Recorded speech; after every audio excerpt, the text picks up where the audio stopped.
Chapter 8. Through the Looking Glass. A man that looks on glass, on it may stay his eye, or if he pleaseth, through it pass. And then the heaven espy. George Herbert. The elixir. Objects to be perceived must first penetrate in some manner our brain, but we are not, because of this, interlocked with our environment. Although normal consciousness is focused on the senses and is usually restricted to them, it is possible for man to pass through his sense fixation into any imaginal structure which he conceives, and so fully occupies it that it is more alive and more responsive than that on which his senses stay his eye. If this were not true, man would be an automaton reflecting life, never affecting it. Man, who is all imagination, is not tenant to the brain, but landlord. He need not rest content with the appearance of things. He can go beyond perceptual to conceptual awareness. This ability to pass through the mechanical reflective structure of the senses is the most important discovery man can make. It reveals man as a center of imagining with powers of intervention, which enable him to alter the course of observed events, moving from success to success through a series of mental transformations in himself. Attention, the spearhead of imagining, may be either attracted from without, as his senses stay his eye, or directed from within, if he pleases, and through the senses pass into the wish fulfilled. To move from perceptual awareness, or things as they seem, to conceptual awareness, or things as they ought to be, we imagine as vivid and as lifelike a representation as possible of what we would see, hear, and do, were we physically present and physically experiencing things as they ought to be, and imaginatively participate in that scene. The following story tells of one who went through the glass and broke the chains that bound her. 2 years ago, I was taken to the hospital with a serious blood clot condition, which apparently had affected the entire vascular system, causing hardening of arteries and arthritis. A nerve in my head was damaged and my thyroid enlarged. Doctors could not agree on the cause of this condition, and all their treatments were completely ineffective. I was forced to give up my every enjoyable activity and remain in bed most of the time. My body, from hips to toes, felt as though it was encased and bound by tight wires, and I couldn't put my feet on the floor without wearing heavy hip-length elastic stockings. I knew something of your teaching, and tried very hard to apply what I had heard, but as my condition grew worse, and I could no longer attend any of your lectures, my despondency grew deeper. One day, a friend sent me a postcard picturing the scene of a lovely beach by the ocean. The picture was so beautiful, I looked and looked at it, and began to remember past summer days at the seashore with my parents. For a moment, the postcard picture seemed to become animated, and flooding memories of myself running free on the beach filled my mind. I felt the impact of my bare feet against the hard wet sand. I felt the icy water running over my toes and heard the crash of waves breaking on shore. This imaginal activity was so satisfying to me as I lay in bed that I continued to imagine this wonderful scene day after day for about 1 week. One morning, I moved from my bed to a couch and had started to sit up when I was seized with such an excruciating pain, my entire body became paralyzed. I could neither sit up nor lie down. This terrible pain lasted for more than a full minute, but when it stopped, I was free. It seemed as if all the wires binding my legs had been cut. One moment I was bound, the next moment I was free. Not by degrees, but instantly. We walk by faith, not by sight. 2 Corinthians 5:7. When we walk by sight, we know our way by objects which our eyes see. When we walk by faith, we order our life by scenes and actions which only imagination sees. Man perceives by the eye of imagination or by sense, but two mental attitudes to perception are possible: the creative imaginative effort which meets with an imaginative response, or the unimaginative staying of the eye, which merely reflects. Man has within him the principle of life and the principle of death. One is the imagination building its imaginal structures out of the generous dreams of fancy. The other is the imagination building its imaginal structures from images reflected by the chill wind of fact. One creates, the other perpetuates. Man must adopt either the way of faith or the way of sight. To the extent that man builds from dreams of fancy, he is alive, and therefore the development of the faculty to pass through the reflective glass of the senses is an increase of life. It follows that restricting the imagination by staying the eye on the reflective glass of the senses is a reduction of life. The specious surface of fact reflects rather than discloses, deflecting the eye of imagination from the truth that sets man free. John 8:32. The eye of imagination, if not deflected, looks on what ought to be there, not what is. However familiar the scene on which sight rests, the eye of imagination could gaze on one never before witnessed. It is this eye of imagination, and only this, that can free us from the sense fixation of outer things which completely dominates our ordinary existence and keeps us looking on the reflective glass of facts. It is possible to pass from thinking of to thinking from, but the crucial matter is thinking from, that is experiencing the state, for that experience means unification, whereas in thinking of, there is always subject and object, the thinking individual and the thing thought of. Self-abandonment. That is the secret. We have to abandon ourselves to the state, in our love for the state, and in so doing live the life of the state and no more our present state. Imagination seizes upon the life of the state and gives itself to the expression of the life of that state. Faith plus love is self-commission. We can't commit ourselves to what we do not love. Never would you have made anything if you had not loved it. For you love all the things that are, and despise nothing which you have made, for never would you have made anything if you hated it. Book of Wisdom 11:24. And to make the state alive, one must become it.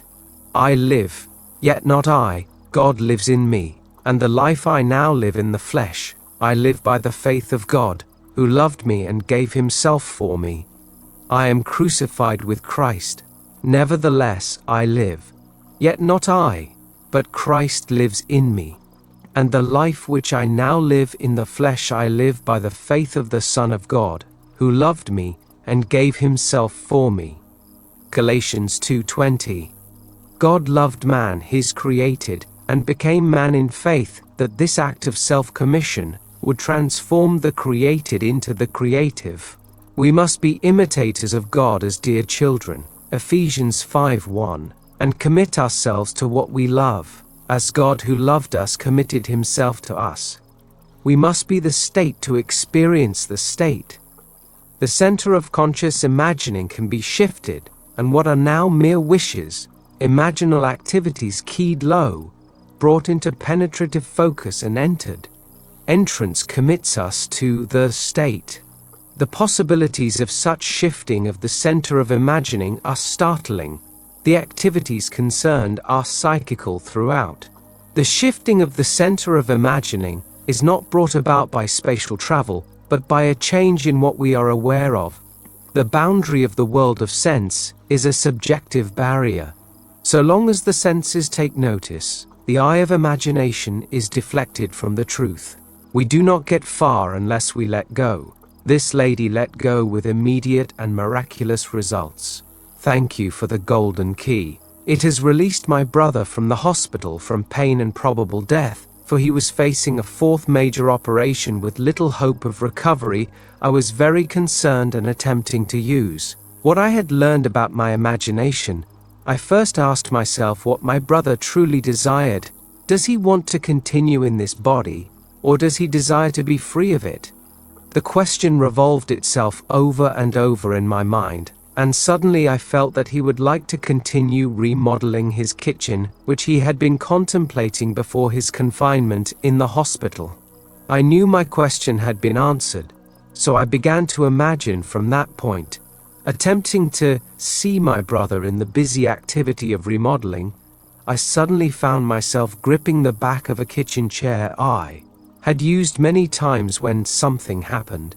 Then suddenly I found myself standing beside my brother's bed in the hospital. This was the last place I would have wanted to be, physically or mentally.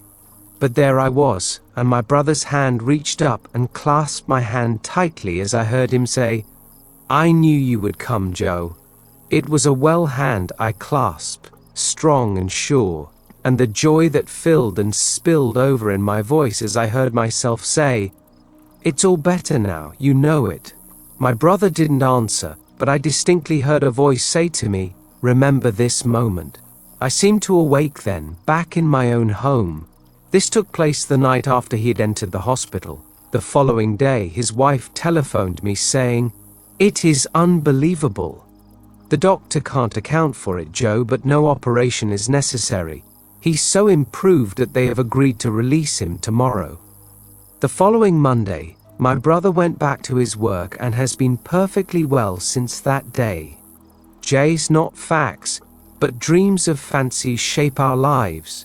She needed no compass to find her brother, nor tools to operate, only the eye of imagination. In the world of sense see, quite we have to see. In the world of imagination we see what we want to see. In seeing it, we create it for the world of sense to see. We see the outer world automatically. Seeing what we want to see demands voluntary and conscious imaginative effort. Our future is our own imaginal activity in its creative march. Common sense assures us that we are living in a solid and sensible world, but this so seemingly solid world is, in reality, imaginal through and through. The following story proves that it is possible for an individual to transfer the center of imagining to some greater or lesser degree to a distant area, and not only do so without moving physically, but to be visible to others who are present at that point in space-time. And, if this be a dream then, is all that we see or seem but a dream within a dream? Edgar Allan Poe. Seated in my living room in San Francisco, I imagined I was in my daughter's living room in London, England. I surrounded myself so completely with that room which I knew intimately, that I suddenly found myself actually standing in it. My daughter was standing by her fireplace, her face turned away from me. A moment later she turned and our eyes met. I saw such a startled, frightened expression on her face that I, too, became emotionally upset and immediately found myself back in my own living room in San Francisco. 5 days later, I received an airmail letter from my daughter which had been written on the day of my experiment with imaginal travel. In her letter she told me she had seen me in her living room that day, just as real as though I were actually standing there in the flesh. She confessed she had been very frightened, and that before she could speak, I had vanished. The time of this visitation, as she gave it in her letter, was exactly the time I had begun the imaginative action, allowing, of course, for the difference in time between the 2 points. She explained that she told her husband of this amazing experience, and he insisted that she write to me immediately as he stated, "Your mother must have died or is dying." But I wasn't dead or dying, but very much alive and very excited by this marvelous experience.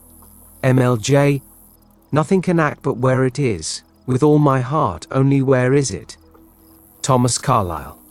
Man is all imagination. Therefore, a man must be where he is in imagination, for his imagination is himself. Imagination is active at and through any state that it is aware of. If we take shifting of awareness seriously, there are possibilities beyond belief. The senses join man in forced and unholy wedlock to what, were he imaginatively awake, he would put asunder. We need not feed on sense data. Shift the focus of awareness and see what happens. However little we move mentally, we should perceive the world under a slightly changed aspect. Awareness is usually moved about in space by movement of the physical organism, but it need not be so restricted. It can be moved by a change in what we are aware of. Man is manifesting the power of imagination whose limits he cannot define. To realize that the real self, imagination, is not something enclosed within the spatial boundary of the body is most important. The foregoing story proves that when we meet a person in the flesh, that his real self need not be present in space where his body is. It also shows that sense perception can be thrown into operation outside of the normal physical means, and that the sense data produced is of the same kind as those which occur in normal perception. The idea in the mother's mind which started the whole process going was the very definite idea of being in the place where her daughter lived. And if the mother really were in that place, and if the daughter were present, then she would have to be perceptible to her daughter. We can only hope to understand this experience in imaginal, and not in mechanical or materialistic terms. The mother imagined elsewhere as being here. London was just as here to her daughter living there, as San Francisco was here to the mother living there. It hardly ever crosses our minds that this world might be different in essence from what common sense tells us it so obviously is. Blake writes, "I question not my corporeal or vegetative eye any more than I would question a window concerning a sight. I look through it and not with it." This looking through the eye not only shifts consciousness to other parts of this world, but to other worlds as well. Astronomers must wish they knew more of this looking through the eye, this mental traveling that mystics practice so easily.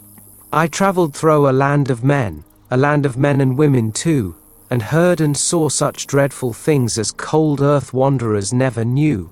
William Blake, The Mental Traveler.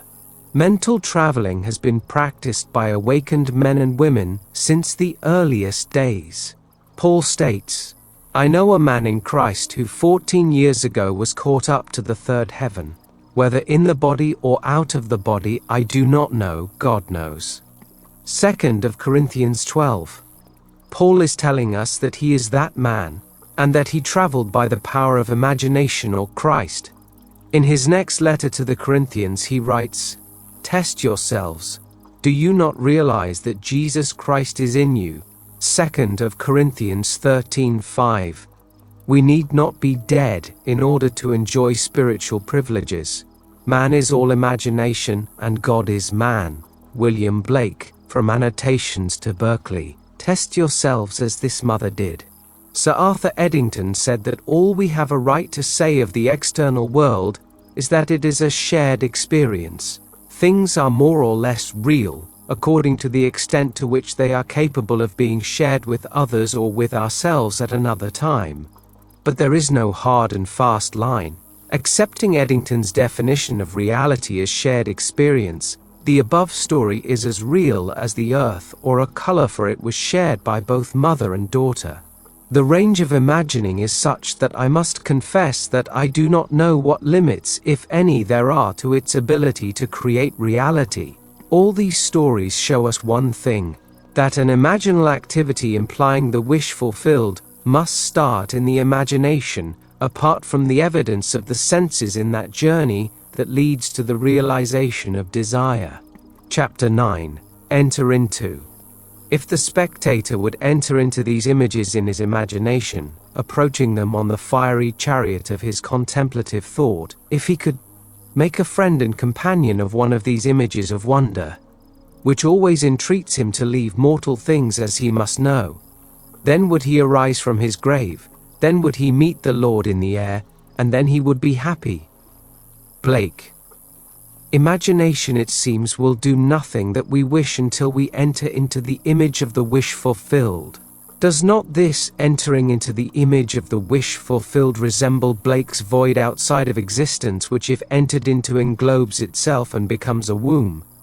Is this not the true interpretation of the mythical story of Adam and Eve? Man and his emanation?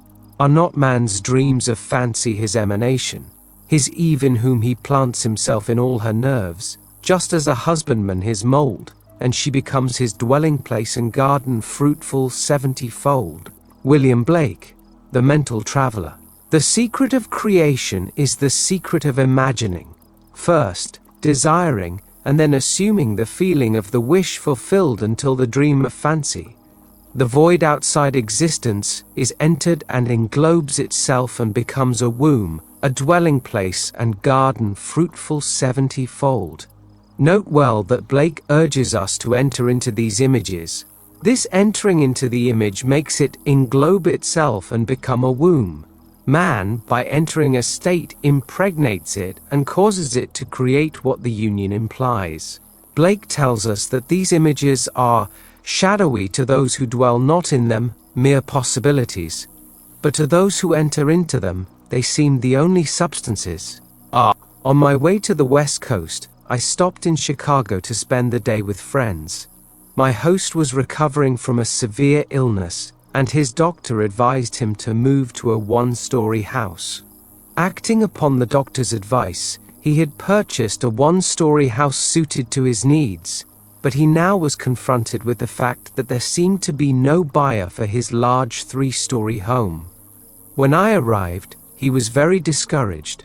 In trying to explain the law of constructive imagining to my host and his wife, I told them the story of a very prominent New York woman who had come to see me concerning the rental of her apartment. She maintained a lovely city apartment and a country home, but it was absolutely essential that she rent her apartment if she and her family were to spend the summer at their country home. Neville Goddard, The Power of Awareness, ch. 23, Case Histories, 5. In previous years, the apartment had been rented without any difficulty early in the spring, but at the time she came to see me, the season for summer sublets was seemingly over. Although the apartment had been in the hands of good real estate agents, no one had seemed interested in renting it. I told her what to do in her imagination. She did it, and, in less than 24 hours, her apartment was rented. I explained how she, by the constructive use of her imagination, had rented her apartment. At my suggestion, before she went to sleep that night in her apartment in the city, she imagined she was lying in her bed in her country home. In her imagination, she viewed the world from the country house rather than from the city apartment. She smelled the fresh country air. She made this so real that she actually drifted off to sleep feeling that she was in the country. That was on a Thursday night. At 9 o'clock the following Saturday morning, she phoned me from her country home and told me that on Friday a highly desirable tenant, who met all of her requirements, not only rented her apartment, but rented it on the one condition that he could move in that very day.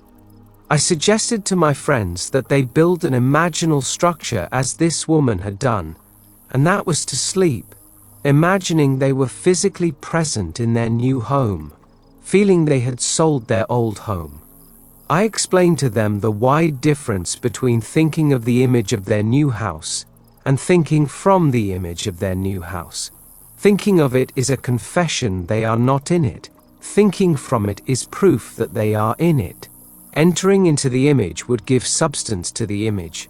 Their physical occupancy of the new house would follow automatically. I explained that what the world looks like depends entirely on where man is when he makes his observation, and man, being all imagination, must be where he is in imagination. This concept of causation disturbed them, for it smacked of magic or superstition, but they promised they would try it. I left that night for California, and the following evening the conductor on the train in which I was traveling handed me a telegram. It read, "House sold midnight last." 1 week later, they wrote and told me that the very night I left Chicago they fell asleep physically in the old house, but mentally in the new, viewing the world from the new home, imagining how things would sound if this were true. They were awakened that very night from their sleep to be told the house was sold. Not until the image is entered, until Eve is known, does the event burst upon the world. The wish fulfilled must be conceived in the imagination of man before the event can evolve out of what Blake calls the void. This next story proves that by shifting the focus of her imagining, Mrs. MF entered physically into where she had persisted in being imaginatively. Soon after our marriage, my husband and I decided that our greatest joint desire was a year in Europe. This objective may seem reasonable to a lot of people, but to us, tied to a narrow sphere of limited finances, it seemed not only unreasonable but completely ridiculous. Europe might as well have been another planet. But I had heard your teaching, so I persisted in falling asleep in England.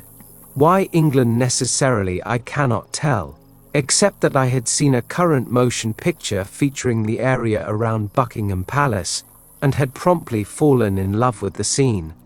All I did in my imagination was to stand quietly outside the great iron gates and feel the cold metal bars grip tightly in my hands as I viewed the palace. For many, many nights I felt an intense joy at being there, and fell asleep in this happy state. Soon after, my husband met a stranger at a party, who within 1 month was instrumental in securing a teaching fellowship for him at a great university. Imagine my excitement when I heard the university was in England, tied to a narrow sphere. Within another month, we were crossing the Atlantic, and our supposedly insurmountable difficulties melted as though they never existed. We had our year in Europe, one of the happiest years of my life. MF, what the world looks like depends entirely on where man is when he makes his observations. And man, being all imagination, must be where he is in imagination. The stone which the builders rejected has become the chief cornerstone. Psalm 118:22. That stone is imagining. I acquaint you with this secret, and leave you to act or react. This is the famous stone, that turneth all to gold, for that which God doth touch and own cannot for less be told. George Herbert. The elixir. My home is old, but it is mine. I wanted the exterior painted, and the interior redecorated, yet I had no money to accomplish either objective. You told us to live as though our desire is already a reality, and this I began to do, imagining my old house with a brand new coat of paint, new furnishings, new decoration and all the trimmings. I walked, in my imagination, through the newly decorated rooms. I walked around the outside admiring the fresh paint, and, at the end of my imaginal act, I handed the contractor a check for payment in full. I entered this imaginal scene faithfully as often as I could during the day, and each night before I fell asleep. Within 2 weeks, I received a registered letter from Lloyd's of London, telling me I had inherited $7,000 from a woman I had never met. I had known her brother slightly almost 40 years before, and had performed a small service 15 years ago for the lady when this brother had died in our country, and she had written to me asking for particulars regarding his death which I was able to provide. I had not heard from her since that time. Now, here was the check for $7,000, more than enough to cover the cost of my house restoration, plus many, many other things I desired. ECA. He who does not imagine in stronger and better lineaments, and in stronger and better light than his perishing and mortal eye can see, does not imagine at all. Blake. Unless the individual imagines himself, someone else or somewhere else, the present conditions and circumstances of his life will continue in being, and his problems recur, for all events renew themselves from his constant images. By him they were made, by him they continue in being, and by him they can cease to be. The secret of causation is in the assembled imagery, but a word of warning: the assemblage must have meaning, it must imply something, or it will not form the creative activity. The Word. Chapter 10. Things which do not appear. What is seen was made out of things which do not appear.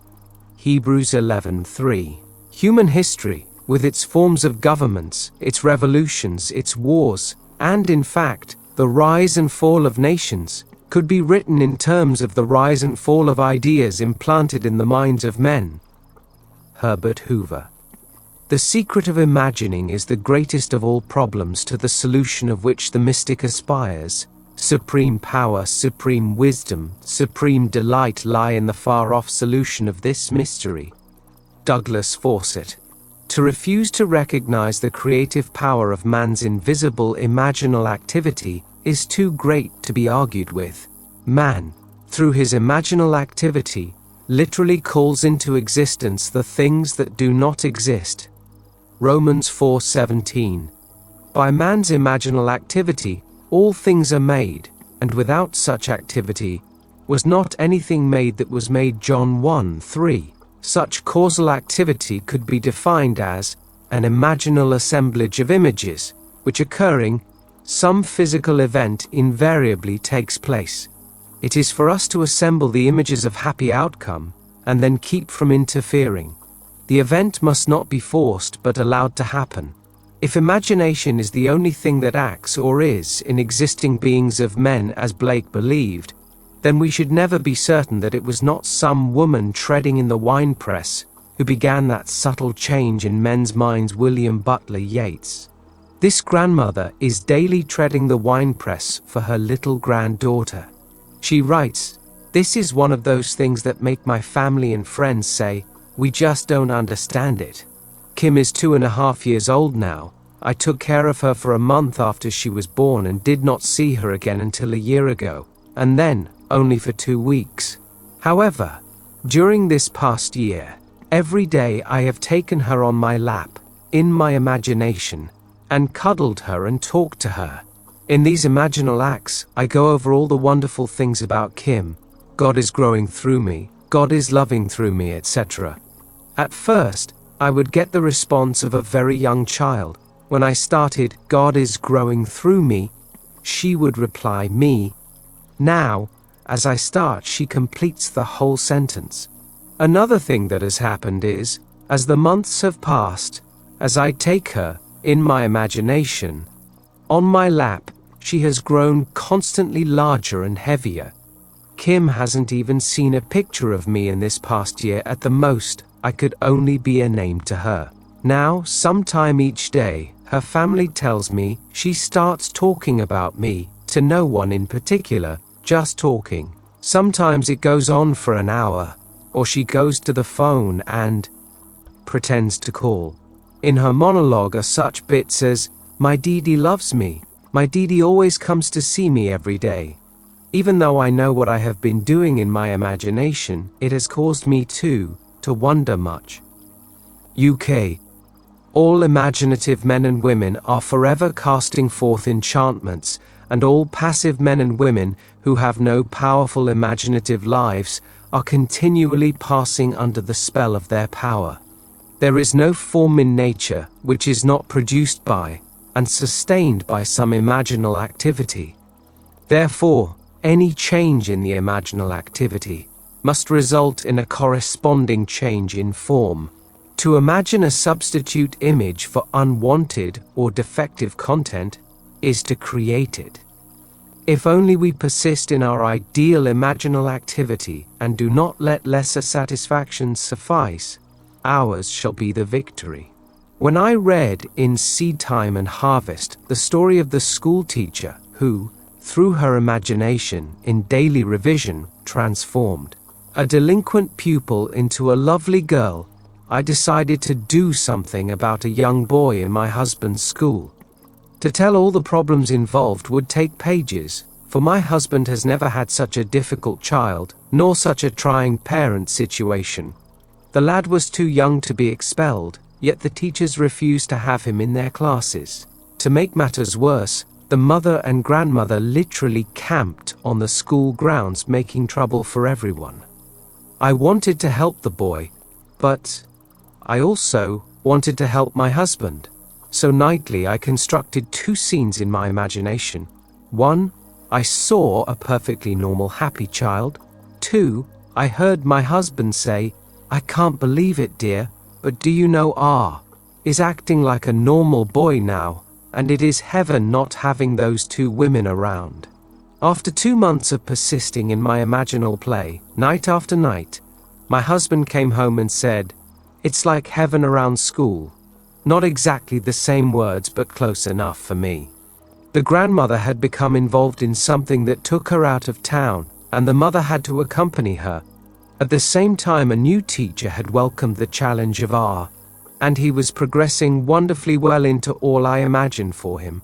GB, it is useless to hold standards that we do not apply, unlike Portia, who said, I can easier teach 20 what were good to be done, than be one of the 20 to follow mine own teaching.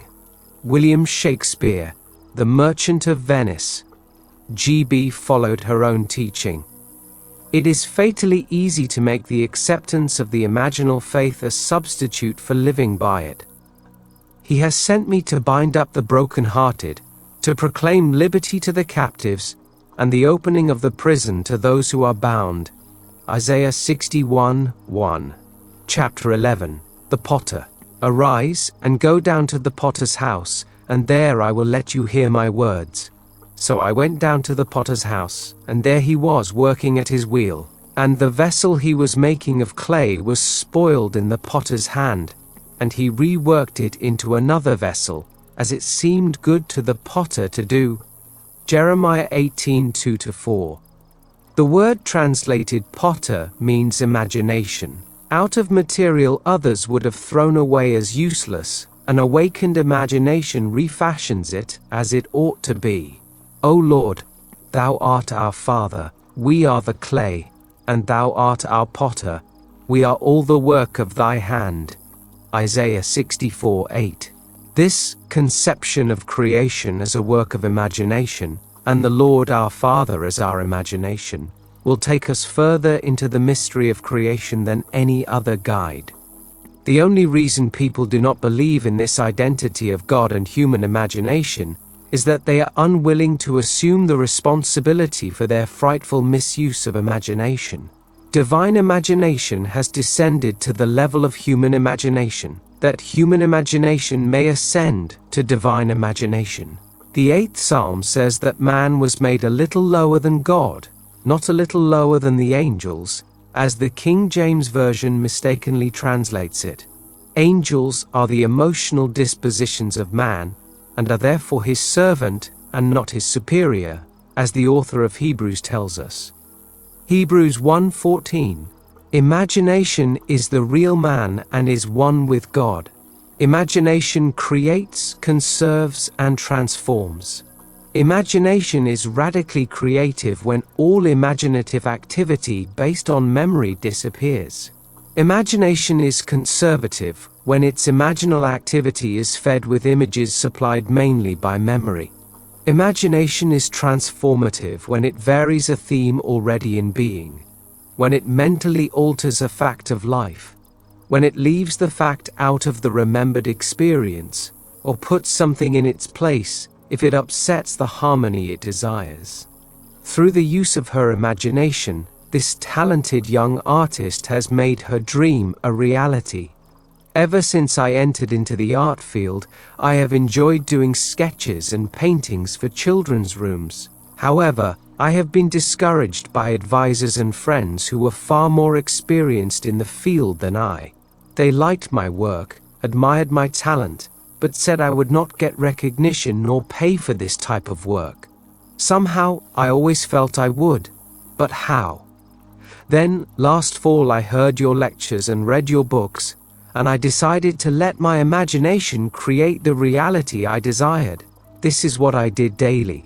I imagined I was in a gallery. There was a great deal of excitement about me. On the walls hung my art, only mine, a one-woman show. And I saw red stars on many of the pictures. This would indicate that they had been sold.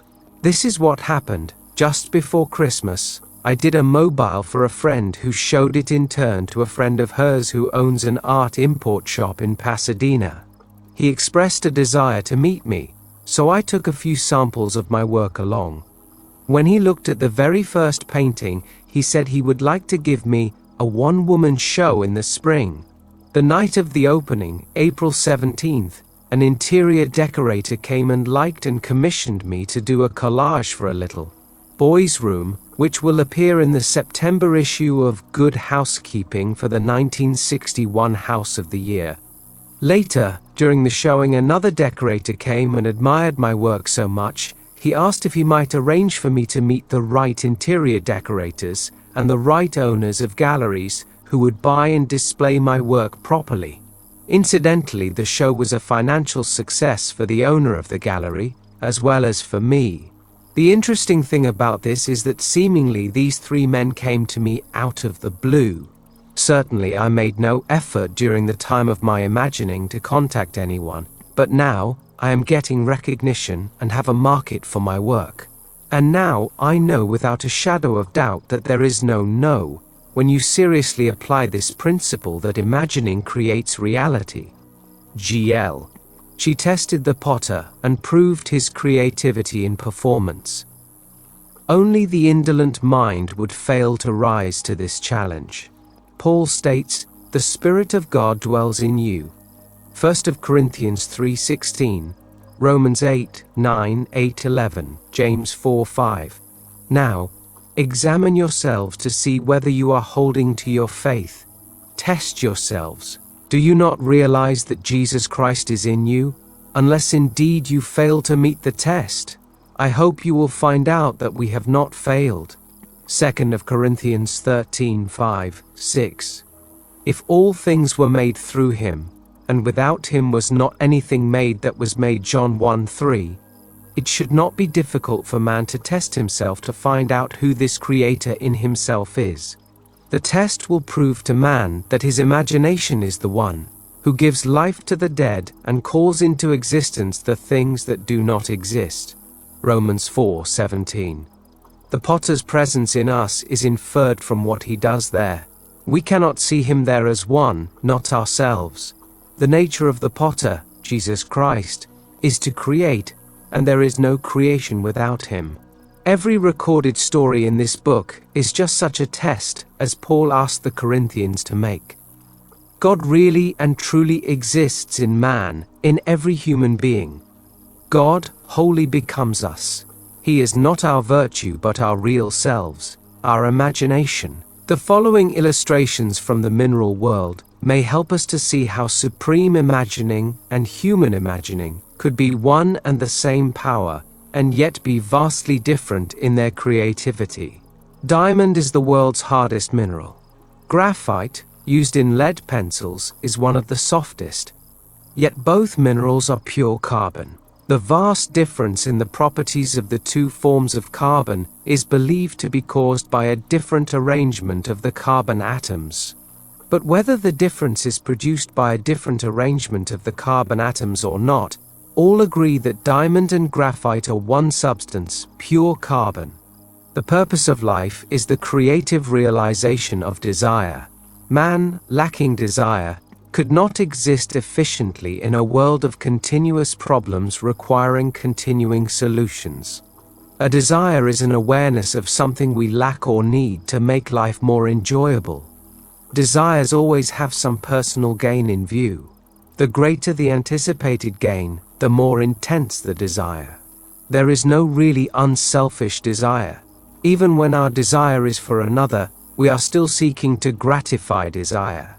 To attain our desire, we should imagine scenes implying their fulfillment, and enact the scene in our imagination, if only momentarily, with a joy sufficiently felt within its limits to make it natural. It is like a child dressing up and playing queen. We must imagine we are what we would like to be.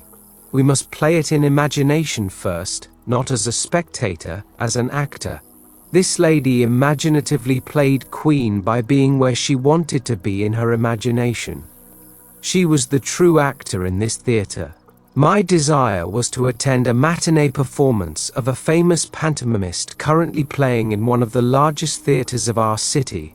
Because of the intimate nature of this art, I wanted to sit in the orchestra, but I didn't have even the price of a balcony ticket. The night I determined to have this pleasure for myself, in my imagination, I fell asleep watching the wondrous performer. In my imaginal act, I sat in an orchestra center seat, heard the applause as the curtain rose and the artist came on stage. And I actually felt the intense excitement of this experience. The next day, the day of the matinee performance, my financial condition had not changed. I had exactly $1.37 in my purse. I knew I must use the dollar to buy gas for my car, which would leave me with 37 cents. But I also knew I had faithfully slept in the feeling of being at that performance. So I dressed myself for the theater. While changing articles from one purse to another, I found a dollar bill and 45 cents in change hidden in the pocket of my seldom used opera purse. I grinned to myself, realizing that gasoline money had been given to me, so would the balance of my theater ticket be given to me. Gaily I finished dressing and left for the theater. Standing before the ticket window, my confidence dwindled as I gazed at the prices and saw $3.75 for orchestra seats. With a feeling of dismay, I turned away quickly and walked across the street to a cafe for a cup of tea. I had spent 16 cents on my tea before I remembered seeing the price of balcony seats on the ticket window list. Hurriedly, I counted my change and found I had $1.66 left. Running back to the theater, I bought the cheapest seat available, which cost $1.55. With 1 dime left in my purse, I went through the entrance, and the usher tore my ticket in half, saying, "Upstairs, left, please." The performance was about to begin, but ignoring the usher's instructions, I walked into the main floor ladies' restroom. Still determined to sit in the orchestra section, I sat down, closed my eyes, and kept my inward sight riveted on the stage from the direction of the orchestra. At that moment, a group of women walked into the restroom, all talking at once, but I heard only one conversation as a woman speaking to her companion said, "But I waited and waited until the last moment. Then she called and said she couldn't make it. I would have given her ticket away, but it's too late now." Not realizing it, I handed the usher both tickets, and he tore them in half before I could stop him. I almost laughed aloud. Getting up, I walked over to this lady and asked if I might use the extra ticket she had, instead of the balcony seat I had bought. She was charming and kindly invited me to join her party. The ticket she handed me was for the orchestra section, center seat, 6 rows from the stage. I sat in that seat only moments before the curtain rose on a performance I had witnessed the night before from that seat. In my imagination. We must actually be in imagination. It is one thing to think of the end, and another thing to think from the end. To think from the end, to enact the end, is to create reality. The inner actions must correspond to the actions we would physically perform after these things should be Edward Thomas, The New House. To live wisely, we must be aware of our imaginal activity, and see to it that it is faithfully shaping the end we desire. The world is clay, our imagination is the potter. We should always imagine ends that are of value or promise well. He who desires but acts not breeds pestilence. William Blake. What's done flows from what's imagined. Outward forms reveal the imaginings of man. Man is the shuttle, to whose winding quest and passage through these looms God ordered motion, but ordained no rest. Henry Vaughan.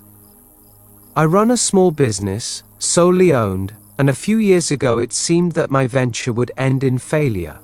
For some months, sales had fallen steadily, and I found myself in a financial jam, along with thousands of other small businessmen, as this period spanned one of our country's minor recessions.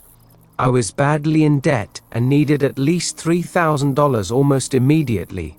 My auditors advised me to close my doors and try to salvage what I could. Instead, I turned to my imagination. I knew your teaching, but had never actually attempted to solve any problem in this manner. I was frankly skeptical of the entire idea that imagination can create reality, but I was also desperate, and desperation forced me to test your teaching. I imagined my office receiving $4,000 unexpectedly in remittances due. This money would have to come from new orders, as my accounts receivable were practically non-existent, but this seemed far-fetched as I hadn't received this much in sales during the last 4 months or more. Nevertheless, I kept my imaginal picture of receiving this amount of money steadily before me for 3 days. Early the fourth morning, a customer I had not heard from in months called me on the telephone, asking me to come and see him personally. I was to bring a quotation previously given him for machinery needed by his factory. The quotation was months old, but I dug it out of my files and lost no time in arriving at his office that day. I wrote out the order which he signed, but I saw no immediate help for me in the transaction, as the equipment he wanted would take from 4 to 6 months for factory delivery, and of course, my customer did not have to pay for it until delivered. I thanked him for the order and rose to leave. He stopped me at the door and handed me a check for a little over $4,000, saying, "I want to pay for the merchandise now, in advance, for tax purposes, you know. You don't mind?" No, I didn't mind. I realized what had happened the moment I took that check into my hands. Within 3 days, my imaginal act had done for me what I hadn't been able to do in months of desperate financial shuffling. I know now that imagination could have brought $40,000 into my business just as easily as 4,000. LNC. O Lord, Thou art our Father, we are the clay, and Thou art our potter, we are all the work of Thy hand. Isaiah 64:8, Chapter 12. Attitudes. Mental things are alone real. What is called corporeal, nobody knows of its dwelling place, it is in fallacy, and its existence an imposture. Where is the existence out of mind or thought? Where is it but in the mind of a fool? Blake. Memory, though faulty, is adequate to the call for sameness. If we remember another as we have known him, we recreate him in that image, and the past will be recognized in the present. Imagining creates reality. If there is room for improvement, we should reconstruct him with new content, visualize him as we would like him to be, rather than have him bear the burden of our memory of him. Everything possible to be believed is an image of truth. Blake. The following story is by one who believes that imagining creates reality, and acting on this belief changed his attitude toward a stranger, and bore witness to this change in reality.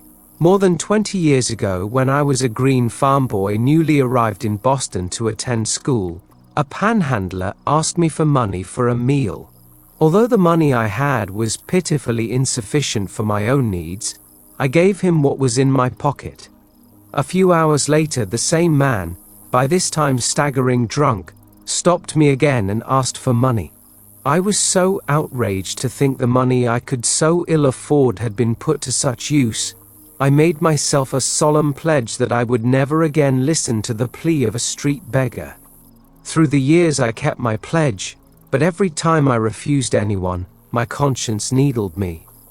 I felt guilty even to the point of developing a sharp pain in my stomach, but I couldn't bring myself to unbend. The early part of this year, a man stopped me as I was walking my dog, and asked for money so he could eat. True to the old pledge, I refused him. His manner was gracious as he accepted my refusal. He even admired my dog, and spoke of a family in New York State he knew that raised Cocker Spaniels. This time my conscience was really pricking me. As he went on his way, I determined to remake that scene as I wished it had been, so I stopped right there on the street, closed my eyes for only a few moments, and enacted the scene differently. In my imagination, I had the same man approach me, only this time he opened the conversation by admiring my dog. After we had talked a moment, I had him say, "I don't like to ask you this, but I really need something to eat. I have a job that begins tomorrow morning, but I've been out of work and tonight I'm hungry." I then reached into my imaginary pocket, pulled out an imaginary $5 bill and gladly gave it to him. This imaginal act immediately dissolved the guilty feeling and the pain. I know from your teaching that an imaginal act is fact, So I knew I could grant anyone what he asked, and by faith in the imaginal act, consent to the reality of his having it. 4 months later, as I was again walking my dog, the same man approached me and opened the conversation by admiring my dog. "Here's a beautiful dog," he said. "Young man, I don't suppose you remember me, but a while back I asked you for some money, and you very kindly said no. I say kindly, because if you had given it to me, I would still be asking for money. Instead, I got a job that very next morning, and now I'm on my feet, and have some self-respect again. I knew his job was a fact when I imagined it that night some 4 months before, but I won't deny there was immense satisfaction in having him appear in the flesh to confirm it. FB. I have no silver and gold, but I give you what I have. Acts 3:6. None is to be discarded, all must be saved, and our imagination reshaping memory is the process whereby this salvation is brought to pass. To condemn the man for having lost his way is to punish the already punished. Oh, whom should I pity if I pity not the sinner who has gone astray? William Blake, Jerusalem. Not what the man was, but what he may become, should be our imaginal activity. Don't you remember Sweet Alice, Ben Bolt? Sweet Alice, whose hair was so brown, who wept with delight when you gave her a smile and trembled with fear at your frown? Georges du Maurier. If we imagine no worse of him than he of himself, he would pass as excellent. It's not the man at his best, but the imaginist exercising the spirit of forgiveness that performs the miracle. Imagining with new content transformed both the man who asked and the man who gave. Imagining has not yet had its due in the systems either of moralists or educators. When it does, there will be the opening of the prison to those who are bound. Isaiah 61:1. Nothing has existence for us save through the memory we have of it. Therefore we should remember it not as it was, unless of course it was altogether desirable, but as we desire it to be. Inasmuch as imagining is creative, our memory of another either furthers or hinders him, and makes his upward or downward way easier and swifter. There is no coal of character so dead that it will not glow and flame if but slightly turned. The following story shows that imagining can make rings and husbands, and move people to China. My husband, child of a broken home and raised by beloved grandparents, was never close to his mother, nor she to him. A woman of 63 and a divorcee for 32 of those years, she was lonely and embittered, and my relationship with her was strained as I attempted to stay in the middle. By her own admission, her great desire was to remarry for companionship, but she believed this to be impossible at her age. My husband would often state to me that he hoped she would remarry and, as he fervently put it, perhaps live way out of town. I had the same wish and, as I put it, perhaps move to China. Being wary of my personal motive for this wish, I knew I must change my feeling toward her in my imaginal drama and at the same time give her what she wanted. I began by seeing her in my imagination as a completely changed personality, a happy, joyous woman, secure and contented in a new relationship. Every time I thought of her, I would see her mentally as a new woman. About 3 weeks later, she came to our house for a visit, bringing a friend she had met many months previously. The man had recently become a widower. He was her age, secure financially, and had grown children and grandchildren. We liked him, and I was excited because it was obvious they liked each other. But my husband still thought it was impossible. I didn't. From that day on, every time her image rose in my mind, I saw her extending her left hand toward me, and I admired the ring on her finger. 1 month later, she and her friend came to visit us, and as I walked forward to greet them, she proudly extended her left hand. The ring was on her finger. 2 weeks later, she was married, and we haven't seen her since. She lives in a brand new home, way out of town, and as her new husband dislikes the long drive to our house, she might as well have moved to China. JB. There is a wide difference between the will to resist an activity and the decision to change it. He who changes an activity acts, whereas he who resists an activity reacts. One creates, the other perpetuates. Nothing is real beyond the imaginative patterns we make of it. Memory, no less than desire, resembles a daydream. Why make it a daymare? Man can forgive only if he treats memory as a daydream, and shapes it to his heart's desire. R.K. learned that we may rob others of their abilities by our attitudes toward them. He changed his attitude, and thereby changed a fact. I am not a moneylender, nor am I in the investment business as such, but a friend and business acquaintance came to me for a substantial loan in order to expand his plant. Because of personal friendship, I granted the loan with reasonable interest rates and gave my friend the right of renewal at the end of 1 year. When the first-year term expired, he was behind in his interest payments and requested a 30-day extension on the note. I granted this request, but at the end of 30 days he was still unable to meet the note and asked for an additional extension. As I previously stated, I am not in the business of lending money.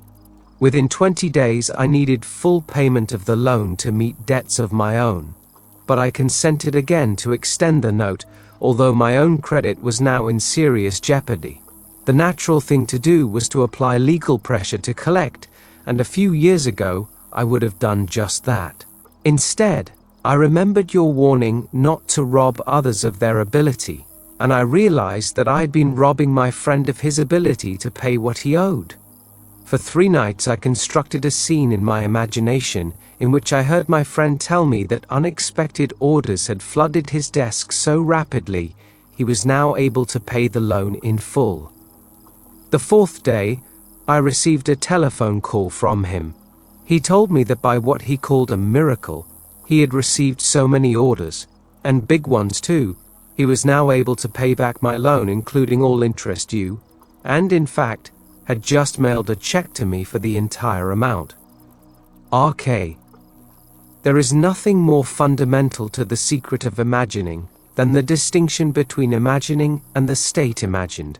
Mental things are alone real.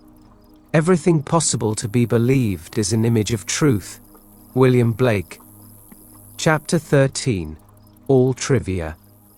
General knowledge is remote knowledge. It is in particulars that wisdom consists. And happiness too. Blake. We must use our imagination to achieve particular ends, even if the ends are all trivia. Because men do not clearly define and imagine particular ends, the results are uncertain, while they might be perfectly certain. To imagine particular ends is to discriminate clearly. How do we distinguish the oak from the beech, the horse from the ox, but by the bounding outline? William Blake, Human Form Divine. Definition asserts the reality of the particular thing against the formless generalizations which flood the mind. Life on earth is a kindergarten for image making. The bigness or littleness of the object to be created is not in itself important. The great and golden rule of art, as well as of life, said Blake, is this, that the more distinct, sharp and wiry the bounding line, the more perfect the work of art, and the less keen and sharp, the greater is the evidence of weak imitation. What is it that builds a house and plants a garden but the definite and determinate? Leave out this line, and you leave out life itself. The following stories are concerned with the acquiring of seemingly little things, or toys, as I call them, but they are important because of the clear imaginal images that created the toys. The author of the first story is one of whom it is said, "She has everything." This is true. She has financial, social, and intellectual security. She writes, "As you know, through your teaching and through my practice of that teaching, I have completely changed myself and my life. 2 weeks ago when you spoke of toys, I realized I had never used my imagination for the getting of things, and I decided it would be fun to try it. You told of a young woman who was given a hat by merely wearing that hat in her imagination. The last thing on earth I needed was a hat, but I wanted to test my imagination for this getting of things. So I selected a hat pictured in a fashion magazine. I cut the picture out and stuck it on the mirror of my dressing table. I studied the picture carefully. Then I shut my eyes, and in my imagination, I put that hat on my head and wore it as I walked out of the house. I did this just once. The following week I met some friends for luncheon, and one of them was wearing the hat. We all admired it. The very next day I received a parcel by special delivery messenger. The hat was in the parcel. The friend who had worn it the day before had sent the hat to me with a note saying she did not particularly care for the hat and didn't know why she had bought it in the first place, but for some reason she thought it would look well on me, and would I please accept it. GL movement from dreams to things is the power driving humanity. We must live wholly on the level of imagination, and it must be consciously and deliberately undertaken. All my life, I have loved birds. I enjoy watching them, hearing their chatter, feeding them, and I am particularly fond of the small sparrow. For many months I have fed them crumbs of morning bread, wild bird seed, and anything I believed they would eat. And for all those months, I have been frustrated as I watched the larger birds, particularly the pigeons, command the area, gobbling up most of the good seed and leaving the husks for my sparrows. To use my imagination on this problem seemed facetious to me at first, but the more I thought of it, the more interesting the idea became. So, one night I set about seeing the little birds come in for their full share of daily offerings, and I would tell my wife that the pigeons no longer interfered with my sparrows but took their share like gentlemen and then left the area. I continued this imaginary action for almost 1 month. Then one morning I noticed that the pigeons had disappeared. The sparrows had breakfast all to themselves for a few days. For those few days no larger bird entered the area. They did return eventually, but to this day they have never again infringed on the area occupied by my sparrows. They stay together, eating what I put out for them, leaving a full share of the area to my tiny friends. And do you know, I actually believe the sparrows understand. They no longer seem to be afraid when I walk among them. RK. This lady proves that unless our heart is in the task, unless we imagine ourselves right into the feeling of our wish fulfilled, we are not there. For we are all imagination, and must be where and what we are in imagination. In early February, my husband and I had been in our new house 1 month, a home lovely beyond telling, perched on a rugged cliff with the ocean for our front yard, wind and sky for neighbors and seagulls for guests. We were ecstatic.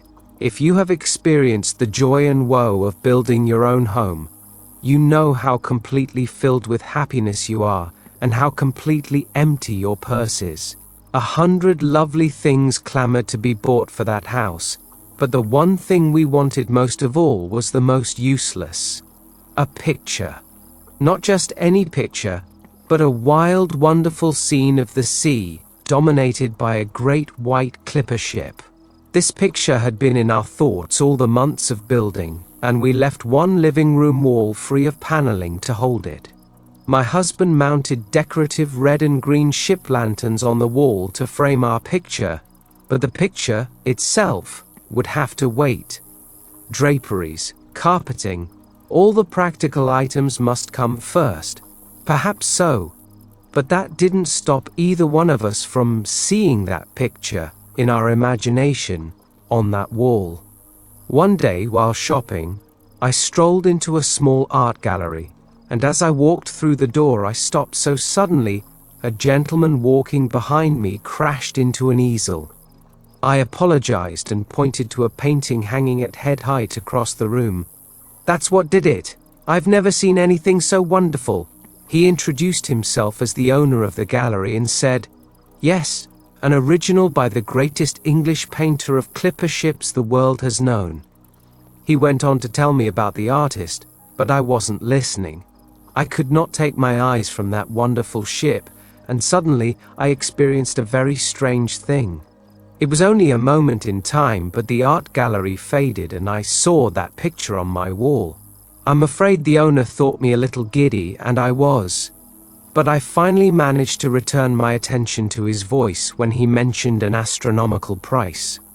I smiled and said, "Perhaps someday." He continued to tell me about the painter and also about an American artist who was the only living lithographer capable of copying the great English master. He said, "If you're very lucky, you may pick up one of his prints. I've seen his work. It's perfect down to the last detail. Many people prefer prints to paintings." Prints or paintings, I knew nothing about the values of either, and anyway, all I wanted was that scene. When my husband returned home that evening, I talked of nothing but that painting and pleaded with him to visit the gallery and see it. Maybe we could find a print of it somewhere. The man said, "Yes," he interrupted, "but you know we can't afford any picture now." Our conversation ended there, but that night after dinner, I stood in our living room and saw that picture on our wall. The next day, my husband had an appointment with a client which he did not want to keep. But the appointment was kept, and my husband did not return home until after dark. When he walked through the front door, I was busy in another part of the house and called a greeting to him. A few minutes later I heard hammering and walked into the living room to see what he was doing. On our wall hung my picture. In my first moment of intense joy, I remembered the man in the art gallery saying, "If you're very lucky, you may pick up one of his prints." Lucky. Well, here is my husband's part of this story. Making the call already mentioned, he entered one of the poorest, meanest little houses he had ever been in. The client introduced himself and led my husband into a tiny dark dining area where the two of them sat down at a bare table. As my husband put his briefcase on the tabletop, he looked up and saw the picture on a wall. He confessed to me he had conducted a very sloppy interview because he couldn't take his eyes from that picture. The client signed the contract and gave a check as down payment, which, as my husband believed at the time, was $10 short. Mentioning this fact to the client, he said the check given was every cent he could afford, but added, "I've noticed your interest in that picture. It was here when I took this place.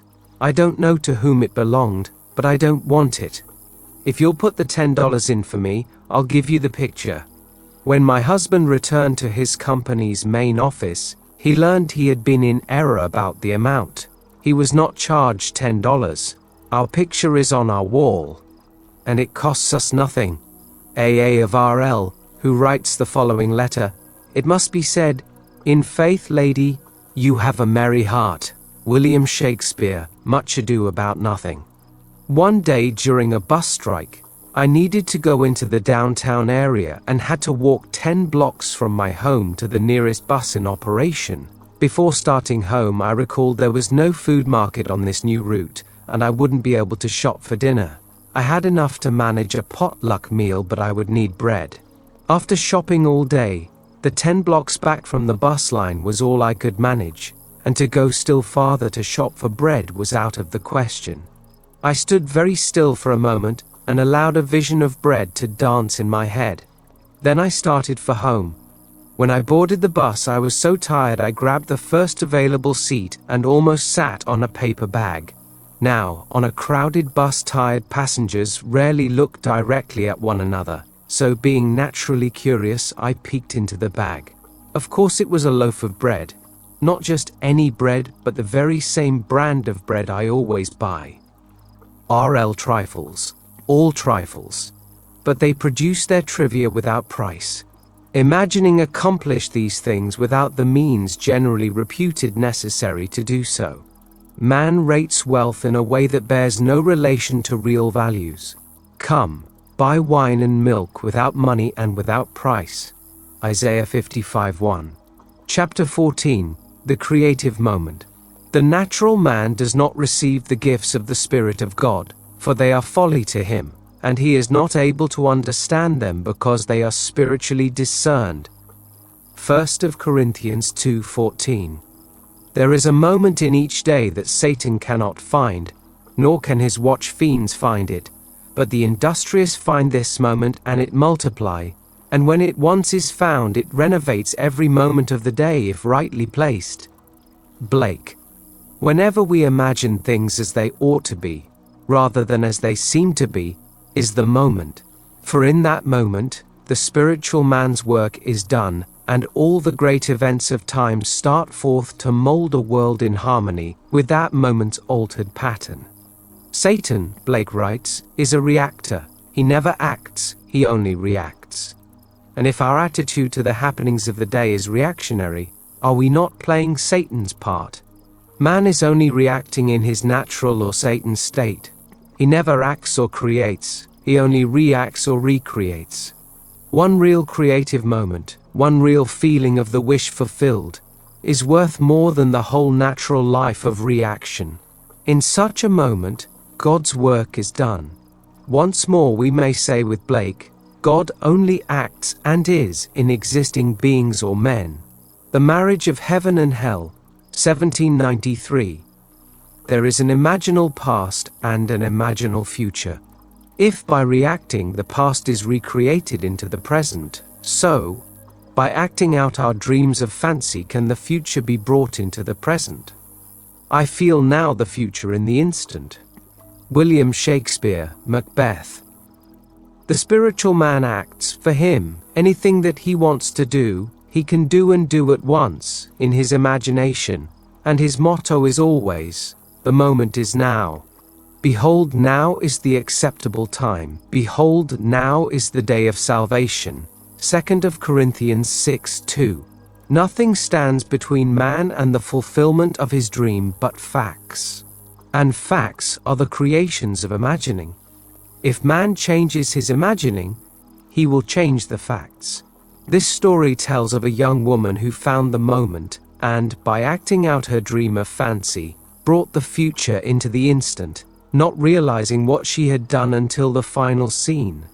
The incident related below must appear to be coincidence to those never exposed to your teaching, but I know I observed an imaginative act take solid form in perhaps 4 minutes. I believe you will be interested in reading this account, written down, exactly as it happened, a few minutes after the actual occurrence, yesterday morning. I was driving my car east on Sunset Boulevard, in the center lane of traffic, braking slowly to stop for a red signal at a three-way intersection, when my attention was caught by the sight of an elderly lady, dressed all in gray, running across the street in front of my car. Her arm was raised, signaling to the driver of a bus which was beginning to pull away from the curb. She was obviously attempting to cross in front of the bus to delay it. The driver slowed his vehicle, and I thought would allow her to enter. Instead, as she jumped onto the curb, the bus pulled away, leaving her standing just in the act of lowering her arm. She turned and walked swiftly toward a nearby phone booth. As my signal changed to green and I put my car in motion, I wished I had been behind the bus and had been able to offer her a ride. Her extreme agitation was obvious even from the distance I was away from her.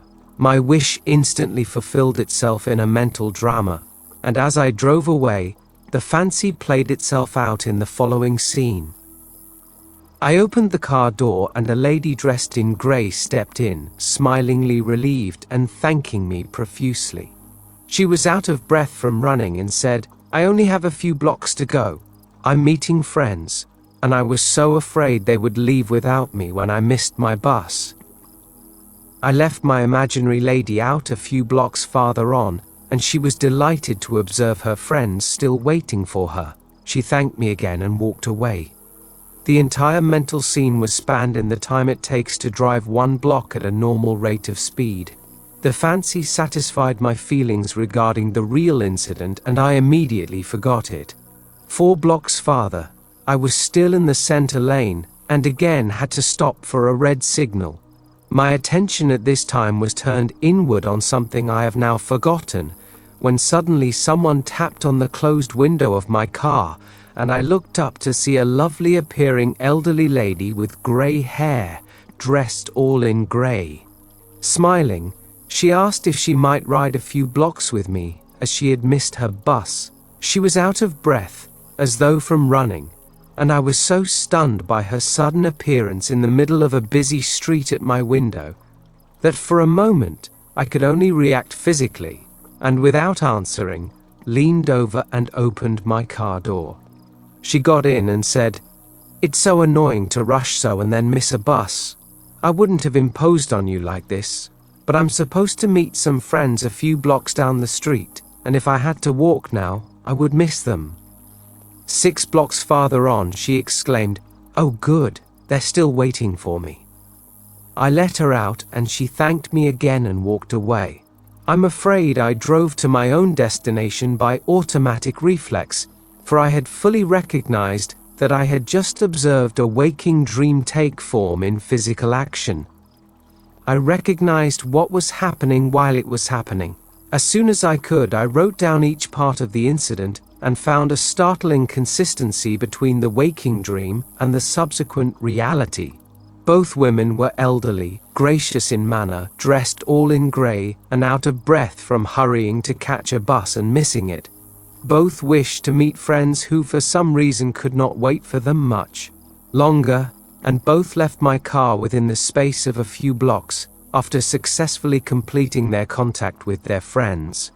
I am amazed, confounded, and elated. If there is no such thing as coincidence or accident, then I witnessed imagination become reality almost instantaneously. JRB.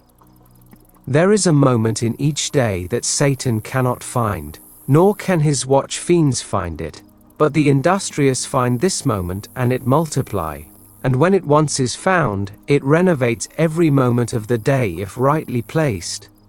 From the first time I read your search, I have longed to experience a vision. Since you have told us of the promise, this desire has been intensified. I want to tell you of my vision, which was a glorious answer to my prayer, but I am sure I would not have had this experience were it not for something that occurred 2 weeks ago. It was necessary for me to park my car some distance from the university building where I was scheduled to conduct my class. As I left my car, I was conscious of the stillness about me. The street was completely deserted, no one was in sight. Suddenly, I heard a most frightful cursing voice. I looked toward the sound and saw a man brandishing a cane, yelling between vile words, "I'll kill you, I'll kill you." I continued on as he approached me, for at that moment I thought, now I can test what I've professed to believe. If I do believe we are one, the Father, this derelict, and I, no harm can come to me. At that moment I had no fear. Instead of seeing a man coming toward me, I felt a light. He stopped yelling, dropped his cane and walked quietly as we passed with less than a foot between us. Having tested my faith at that moment, everything about me had seemed more alive than before, flowers brighter and trees greener. I've had a sense of peace and the oneness of life I had not known before. Last Friday I drove to our country home. Nothing was unusual about the day or evening. I worked on a manuscript and, not being tired, did not try to fall off to sleep until around 2 the following morning. Then I turned off the light and drifted into that floating sensation, not asleep but drowsy as I call it, half awake and half asleep. Often while in this state, lovely unknown faces float before me. But this morning, the experience was different. A perfect face of a child came before me in profile. Then it turned and smiled at me. It was glowing with light, and seemed to fill my own head with light. I was aglow and excited and thought, this must be the Christos, but something within me, without sound, said, no, this is you. I feel I will never be the same again, and someday I may experience the promise. GB. Our dreams will all be realized from the time that we know that imagining creates reality, and act. But imagination seeks from us something much deeper and more fundamental than creating things. Nothing less indeed than the recognition of its own oneness with God, that what it does is, in reality, God Himself doing it in and through man, who is all imagination. Chapter 15. The Promise. 4 mystical experiences.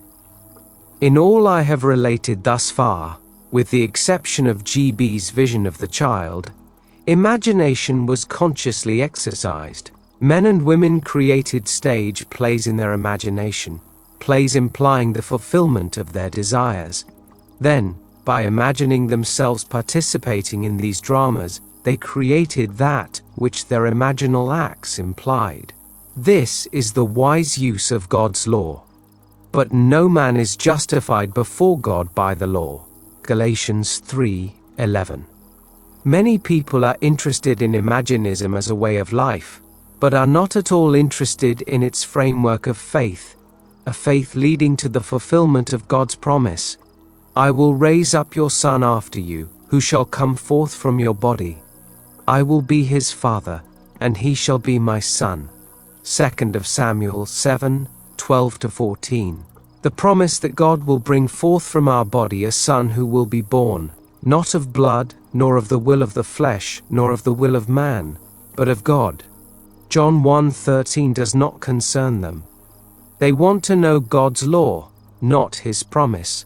However, this miraculous birth has been stated clearly as a must for all mankind from the earliest days of the Christian fellowship. You must be born from above, John 3:7. My purpose here is to state it again, and to state it in such language, and with such reference to my own personal mystical experiences, that the reader will see that this birth from above is far more than a part of a dispensable superstructure, that it is the sole purpose for God's creation. Specifically, my purpose in recording these 4 mystical experiences is to show what Jesus Christ, the faithful witness, the firstborn from the dead, Revelation 1:5, was trying to say about this birth from above. How can men preach unless they are sent? Romans 10:15. Many years ago I was taken in spirit into a divine society, a society of men in whom God is awake. Though it may seem strange, the gods do truly meet. As I entered this society, the first to greet me was the embodiment of infinite might. His was a power unknown to mortals. I was then taken to meet infinite love. He asked me, "What is the greatest thing in the world?" I answered him in the words of Paul, faith, hope and love, these 3. But the greatest of these is love, 1 Corinthians 13:13. At that moment, he embraced me and our bodies fused and became one body. I was knit to him and loved him as my own soul. The words, love of God, so often a mere phrase, were now a reality with a tremendous meaning. Nothing ever imagined by man could be compared with this love which man feels through his union with love. The most intimate relationship on earth is like living in separate cells compared with this union. While I was in this state of supreme delight, a voice from outer space shouted, "Down with the blue bloods!" At this blast, I found myself standing before the one who had first greeted me, he who embodied infinite might. He looked into my eyes, and without the use of words or mouth, I heard what he told me, time to act. I was suddenly whisked out of that divine society and returned to earth. I was tormented by my limitations of understanding, but I knew that on that day the divine society had chosen me as a companion and sent me to preach Christ, God's promise to man.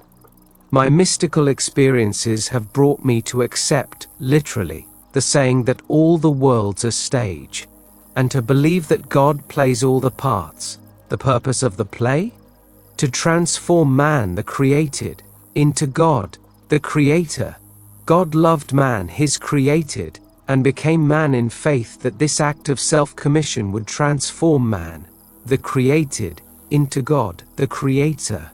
The play begins with the crucifixion of God on man, as man, and ends with the resurrection of man, as God. God becomes as we are, that we may be as he is.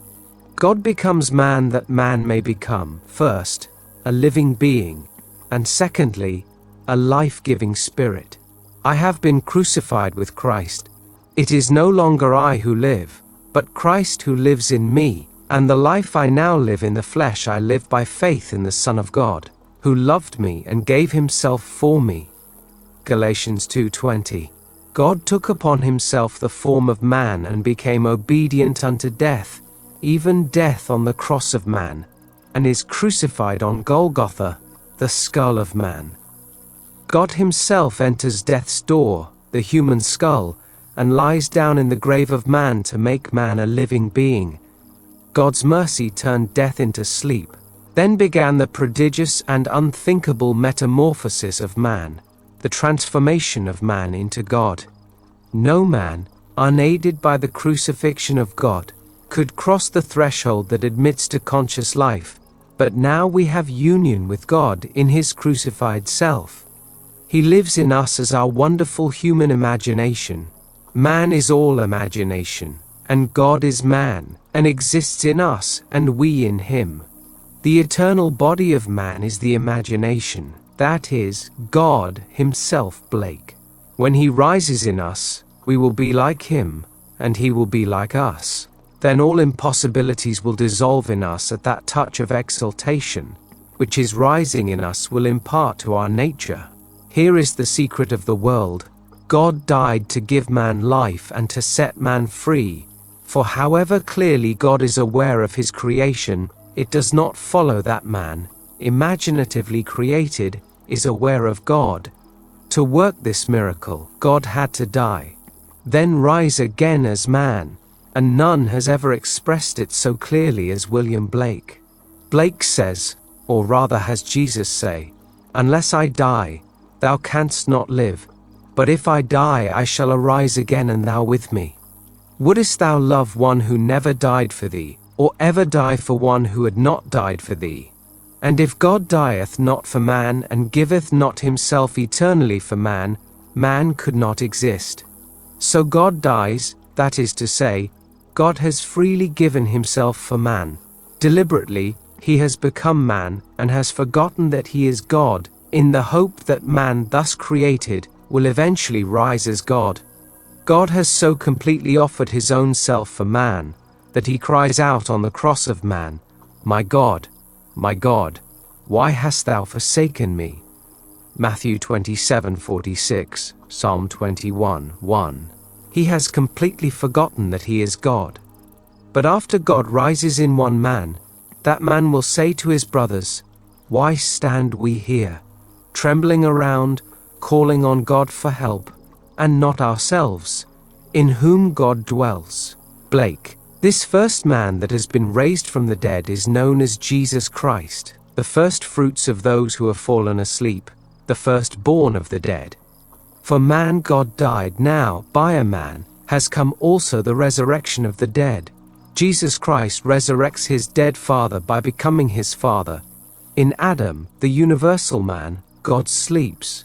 In Jesus Christ, the individualized God, God wakes. In waking man, the created, has become God, the creator, and can truly say, before the world was, I am Adon Olam, Jewish dogmatics.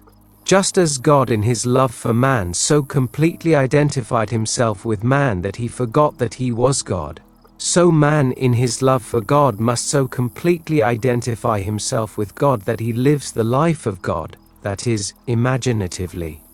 God's play which transforms man into God is revealed to us in the Bible. It is completely consistent in imagery and symbolism. The New Testament is hid in the Old Testament, and the Old is manifested in the New. The Bible is a vision of God's law and his promise. It was never intended to teach history, but rather to lead man in faith through the furnaces of affliction to the fulfillment of God's promise, to rouse man from this profound sleep and awaken him as God. Its characters live not in the past but in an imaginative eternity. They are personifications of the eternal spiritual states of the soul. They mark man's journey through eternal death and his awakening to eternal life. The Old Testament tells us of God's promise. The New Testament tells us not how this promise was fulfilled, but how it is fulfilled. The central theme of the Bible is the direct, individual, mystical experience of the birth of the child, that child of whom the prophets spoke. To us a child is born, to us a son is given, and the government will be upon his shoulder, and his name will be called Wonderful Counselor, Mighty God, Everlasting Father, Prince of Peace. Of the increase of his government and of peace there will be no end. Isaiah 9:6-7. When the child is revealed to us, we see it, we experience it. And the response to this revelation can be stated in the words of Job. I have heard of thee by the hearing of the ear, but now my eye sees thee. 42:5. The story of the incarnation is not fable, allegory, or some carefully contrived fiction to enslave the minds of men, but mystical fact. It is a personal mystical experience of the birth of oneself out of one's own skull, symbolized in the birth of a child, wrapped in swaddling clothes and lying on the floor. There is a distinction between hearing of this birth of a child from one's own skull, a birth which no scientist or historian could ever possibly explain, and actually experiencing the birth. Holding in your own hands and seeing with your own eyes this miraculous child, a child born from above, out of your own skull, a birth contrary to all the laws of nature. The question as it is posed in the Old Testament, ask now and see, can a male bear a child? Why then do I see every man with his hands delivering himself like a woman in labor? Why has every face turned pale? Jeremiah 36. The Hebrew word kalatz, mistranslated loins, means to draw out, to deliver, to withdraw self. The drawing of oneself out of one's own skull was exactly what the prophet foresaw as the necessary birth from above, a birth giving man entrance into the kingdom of God and reflective perception on the highest levels of being. Throughout the ages, deep calls to deep. Psalm 42:7. Rouse thyself. Why sleepest thou, O Lord? Awake. Psalm 44:23. The event, as it is recorded in the Gospels, actually takes place in man. But of that day or that hour when the time will come for the individual to be delivered, no one knows but the Father. Do not marvel that I said to you, you must be born from above. The wind blows where it wills, and you hear the sound of it, but you do not know whence it comes or whither it goes. So it is with everyone who is born of the Spirit. John 3:7-8. This revelation in the Gospel of John is true. Here is my experience of this birth from above. Like Paul, I did not receive it from man, nor was I taught it. It came through the actual mystical experience of being born from above. None can speak truly of this mystical birth from above, but one who has experienced it. I had no idea that this birth from above was literally true. Who, before the experience, could believe that the child, the Wonderful Counselor, the Mighty God, the Everlasting Father, the Prince of Peace was inwoven in his own skull? Who, before the experience, would understand that his Maker is his husband, and the Lord of Hosts is his name? Isaiah 54:5. Who would believe that the Creator went in unto his own creation, man, and knew it to be himself, and that this entrance into the skull of man, this union of God and man, resulted in the birth of a son out of the skull of man, which birth gave to that man eternal life and union with his Creator forever? If I now tell what I experienced that night, I do so not to impose my ideas on others, but that I may give hope to those who, like Nicodemus, wonder, how can a man be born when he is old? John 3:4. How can he enter a second time into his mother's womb and be born? How can this be? This is how it happened to me. Therefore I will now write the vision, and make it plain upon tablets, so he may run who reads it. For still the vision awaits its time, it hastens to the end. It will not lie. If it seems slow, wait for it, it will surely come, it will not delay. Behold, he whose soul is not upright in him shall fail, but the righteous shall live by his faith. Hab 2:2-4. In the early hours of the morning on July 20th, 1959, in the city of San Francisco, a heavenly dream in which the arts flourished was suddenly interrupted by the most intense vibration centered at the base of my skull. Then, a drama, as real as those I experience when I am fully awake, began to unfold. I awoke from a dream to find myself completely entombed within my skull. I tried to force my way out through its base. Something gave way, and I felt myself move head downward through the base of my skull. I squeezed myself out, inch by inch. When I was almost out, I held what I took to be the foot of the bed and pulled the remaining portion of me out of my skull. There, on the floor, I lay for a few seconds. Then I rose and looked at my body on the bed. It was pale of face, lying on its back and tossing from side to side like one in recovery from a great ordeal. As I contemplated it, hoping that it would not fall off the bed, I became aware that the vibration which started the whole drama was not only in my head, but now was also coming from the corner of the room. As I looked over to that corner, I wondered if that vibration could be caused by a very high wind, a wind strong enough to vibrate the window. I did not realize that the vibration which I still felt within my head was related to that which seemed to be coming from the corner of the room. Looking back to the bed, I discovered that my body was gone, but in its place sat my 3 older brothers. My oldest brother sat where the head was. My second and third brothers sat where the feet were. None seemed to be aware of me, although I was aware of them and could discern their thoughts. I suddenly became aware of the reality of my own invisibility. I noticed that they too were disturbed by the vibration coming from the corner of the room. My third brother was the most disturbed and went over to investigate the cause of the disturbance.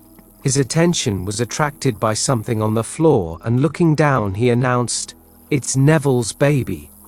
My other 2 brothers, in most incredulous voices, asked, "How can Neville have a baby?" My brother lifted the infant wrapped in swaddling clothes and laid him on the bed. I then, with my invisible hands, lifted the babe and asked him, "How is my sweetheart?" He looked into my eyes and smiled, and I awoke in this world to ponder this greatest of my many mystical experiences. Tennyson has a description of death as a warrior, a skeleton high on a night black horse, issuing forth at midnight. But when Gareth's sword cut through the skull, there was in it the bright face of a blooming boy, fresh as a flower newborn. Idylls of the King. 2 other visions I will tell, because they bear out the truth of my assertion that the Bible is mystical fact, that everything written about the promised child in the law of Moses and the prophets and the Psalms must be mystically experienced in the imagination of the individual. The child's birth is a sign and a portent, signaling the resurrection of David, the Lord's anointed, of whom he said, "You are my son, today I have begotten you." Psalms 2:7. 5 months after the birth of the child, on the morning of December 6, 1959, in the city of Los Angeles, a vibration similar to the one which preceded his birth started in my head. This time its intensity was centered at the top of my head. Then came a sudden explosion, and I found myself in a modestly furnished room. There, leaning against the side of an open door, was my son David of biblical fame. He was a lad in his early teens. What struck me forcibly about him was the unusual beauty of his face and figure. He was, as he is described in the first book of Samuel, ruddy, with beautiful eyes, and very handsome. 16:12-17:42. Not for one moment did I feel myself to be anyone other than who I am now. Yet, I knew that this lad David was my son, and he knew that I was his father. For the wisdom from above is without uncertainty, but the wisdom that is from above is first pure, then peaceable, gentle, and easy to be entreated, full of mercy and good fruits, without partiality, and without hypocrisy. James 3:17.